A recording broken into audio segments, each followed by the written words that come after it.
Y bueno, sí, o sea, yo un poco después del marco que ya nos han puesto y bueno, de la introducción de María, que muchas gracias, porque me ha encantado, la verdad. Coincido, has dicho muchas de las cosas que yo tenía más apuntadas, pero voy a hablar desde otro lugar. Sí, a mí me pedían que hablara un poco más desde la mirada de esto de las CSA, de agricultura sostenida por la comunidad, porque yo soy parte también de la red Urgency a nivel internacional, que es la red internacional un poco que pretende hablar este tipo de iniciativas, ¿no? Y bueno, las CSAs nacen hace ya unas cuantas décadas, ¿no? Como agricultura sostenida por la comunidad.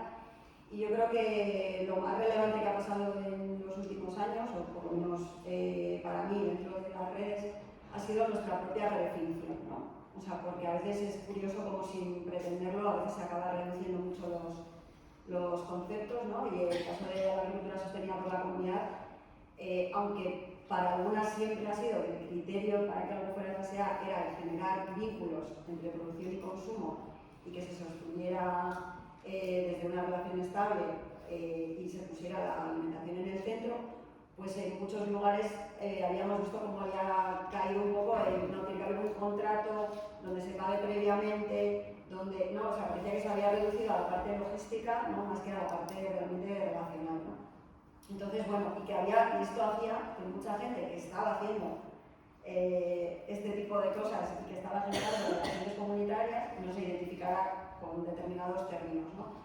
Y dentro de las reflexiones, sobre todo a nivel europeo, pues una de las cosas que ha salido en los últimos espacios colectivos a nivel europeo era, bueno, pues no sé, qué necesitamos, ¿no? Para que la gente realmente que ya está haciendo esto se enrede, ¿no? Y sienta que este espacio es suyo. Entonces, bueno, lo que hizo se invitó a mucha gente y lo que hicieron fue generar un nuevo término que no quita los CSAs, pero que incluye, bueno, en inglés es algo así como, bueno, es Local and Solidarity Partnership for Agroecology, bueno, una cosa así.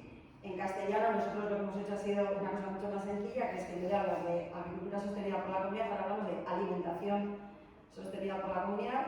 Entonces ampliamos la mirada, nosotras nos hemos redefinido a nosotras mismas, ¿no?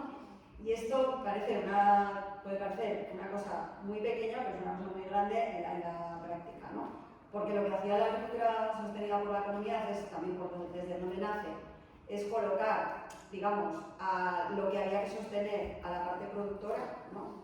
O sea, digamos que el eslabón que había que sostener entre todas era la producción, y lo que hace la alimentación, fruto también de los últimos años y múltiples crisis, es decir, no, lo que tenemos que sostener es la alimentación de esta comunidad, porque puede ser que la persona que produce no tenga recursos suficientes y necesite ayuda, pero también pasa que hay personas que no pueden acceder ni tienen recursos para poder acceder a este tipo de alimentación. Entonces, lo de poner alimentación sostenida por la comunidad nos lleva a repensar también que colocamos en el centro quién está y quién no está en los espacios que estamos generando también, ¿no? Que también viene de esa reflexión de quiénes estamos y quiénes no están en los movimientos por la soberanía alimentaria, ¿no? O sea, y de incorporar miradas, pues bueno, ecofeministas, interseccionales, o sea, bueno, pues aquí hay una actitud clara, ¿no? O sea, las personas que estamos aquí tenemos unas características muy determinadas, estaría bien, ¿no? Ver por qué no están otras personas o cómo trabajar para que otras personas estén, ¿no? Entonces, bueno, dentro de las redes de CSS, pues estamos ahora como en ese momento, ¿no? O sea, porque además, bueno, a nivel de redes, pues hemos colocado también el tema de la palabra, o sea, aparte de la de soberanía alimentaria, hemos recuperado mucho el tema del derecho a la alimentación y nutrición adecuada, porque parece que, o sea, es algo que se da por supuesto, ¿no? Que lo tenemos ahí, pero es que en la lucha por el relato, que ya hemos dicho hoy algunas, el tema de los derechos, o sea, se está invisibilizando absolutamente, ¿no? Y a nivel global, por ejemplo, a mí que me toca participar en espacios de Naciones Unidas, ahora mismo la normativa de los ODS, por una sostenibilidad indefinida, ¿no? Esto que me ha oído alguna vez ya sabe que lo digo siempre, pero es que es una cosa que llevo ahí clavada en el corazón. O sea, ahora mismo es una pelea brutal el poder meter en documentos de Naciones Unidas la palabra derecho. O sea, poder poner en un documento de alimentación derecho al agua es no. Lo que te ofrecen los estados es gestión sostenible del agua. ¿Por qué te ofrecen eso? Porque hay ríos, ¿no? claro, luego nunca se define qué es la sostenibilidad. Entonces, bueno, no me extiendo con esto, pero porque me llama mucho. Pero sí estamos viendo una sustitución de relato, ¿no? Con todo eso. Entonces, recuperar el tema de los derechos y del derecho a la alimentación es muy básico también en todo esto que estamos hablando, ¿no? Y lo sumo un poco también cuando pensaba en esta intervención en la relocalización, ¿no? En que es importante definir la relocalización, pero también lo que no es la relocalización, ¿no? Cuando yo vengo ahora mismo, yo vivo en Álava, y ahora mismo, a 10 minutos de mi casa, tenemos un megaproyecto de un invernadero, 60 hectáreas para producción de tomate en hidropónico, calefactado, para que Eroski ponga el kilómetro cero. Y el gobierno vasco ya ha dado, a día de hoy, 5 millones de euros para esa infraestructura. O sea, es que vamos a ponerse nervioso, ¿no? Ahí hay orgullo, de ser vasco, que os puedo garantizar. No hay problema con el orgullo de ser vasco, y son muy bilbaínas todas. Pero claro, eso es lo que no es, ¿no? Y eso es lo que tenemos que confrontar y decir, vale, ¿por qué? O sea, esto no es lo que queremos, entonces, ¿qué queremos? ¿No? Pero esto es importante, ¿no? Y entonces ahí está todo lo mal, está todo ahí, ¿no? Entonces vienen que también a veces para analizar. Además, algo que ha reconocido por sí mismo no ser viable, ¿no? Que de hecho se iba a abrir el año pasado y no se ha abierto. Y entonces, el otro día con un medio de comunicación decíamos, si tú eres joven, agricultora, y te quieres incorporar, tus salidas de incorporación van sujetas a que sea viable.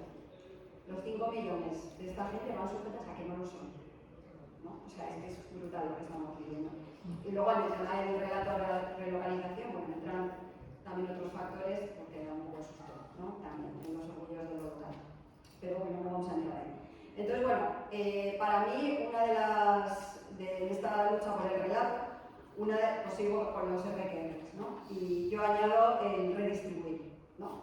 Y el redistribuir tanto población en el territorio, o sea, porque vale que hay mucha gente urbanita, que hay un 80% que vive en las ciudades, pues es que igual no tiene que haber tanta y hay que redistribuir también a personas en el territorio, que tiene que ver con la redistribución de recursos, ¿no? Tanto para producción, o sea, porque, como, bueno, para que todo el mundo podamos tener acceso a determinada alimentación, y también, de alguna manera, redistribuir o relocalizar nuestras relaciones también, ¿no? O sea, que yo creo que es algo súper básico, con quién nos relacionamos más, ¿no? Si con Amazon o con el móvil o con mi vecina, ¿no? Yo creo que esto, en cierto sentido, la COVID, ¿no? Bueno, trajo un momento de reconectarnos, ¿no? Que luego es verdad que, porque una de las cosas que hay que redistribuir son los tiempos, ¿no? Y de nuestras vidas, ¿no? Que yo creo que es básico para la transición en la producción y en el consumo, ¿no? Y yo creo luego también que en ese cambio de relaciones, bueno, hay que incorporar miradas, ¿no? Pues la mirada ecofeminista, la mirada interseccional, y creo que hay mucho también que aprender. Hablamos mucho de los colapsos, ¿no? Pero cuando trabajas con personas, pues, con el colectivo que yo trabajo mucho en exclusión social, hay gente que colapsó hace tiempo y que entendieron también que lo comunitario es una vía, ¿no? para sobrevivir, y hay mucho que aprender también de los márgenes, ¿no?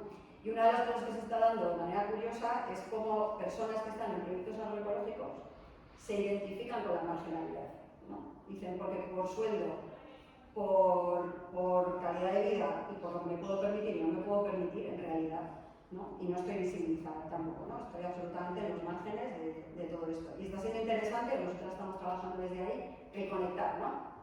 A todas esas personas que se identifican por ahí y el generar sinergias entre ellas, ¿no?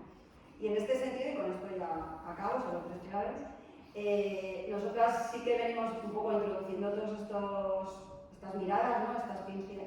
Estas pinceladas, cuando miramos ya los proyectos agroecológicos, tanto de producción, de comercialización, de llamarlo X, ¿no? Lo que sea, dentro de estas transiciones, ya no hablamos de que hay que ser viables, ya no hablamos de viabilidad, hablamos de viabilidad, ¿no? Hablamos de que hay que ser viables monetariamente, porque si no, no es fatal, hay que ser visibles, porque esa es otra de esta lucha por la narrativa, esta lucha por no estar metida ahí, ¿no? Que no hay una sola realidad, sino que ya existimos, hay que ser vivibles, porque tú lo decías antes, ¿no? O sea, el tema de estar agotadas no puede ser la cotidianidad, ¿no? O sea, y muchos proyectos se caen porque no son vivibles. Los podemos hacer viables, pero incluso visibles, pero muchas veces no llegan a ser vivibles, ¿no? Y cuando miramos sobre todo a determinadas personas dentro de los proyectos, pues es menos vivible para algunas que para otros, ¿no? Entonces hay que tener cuidado con eso. Entonces, bueno, pues yo creo que esto también hay que atravesarlo pues, con cuidados, con cierre de círculos y sobre todo con la reutilización, ¿no? Y mirar cuando actuamos, porque yo creo que antes salía lo de la esperanza y el enfado, ¿no? Y decíamos, y yo decía, bueno, menos mal, ¿no? Es que a mí me parecía bastante lógico en el sentido de que si no tuviéramos esperanza y solo nos quedáramos con el enfado, pues no estaríamos aquí, porque te quedas en tu casa ahí con la rabieta, ¿no? Pero yo me gusta ahí, con los trabajos que estamos haciendo, me gusta mucho el concepto de la acuicultura territorial, ¿no? O sea, recuperar la mirada del territorio y ver cuáles son los puntos, ¿no? Que pueden resonar más, ¿no? Porque es difícil a veces llegar a un sitio y por dónde empiezo, pues vamos a ver, no puedo hacerlo todo, ¿no? Cuánta energía tengo y cuáles son los puntos que donde puedo tocar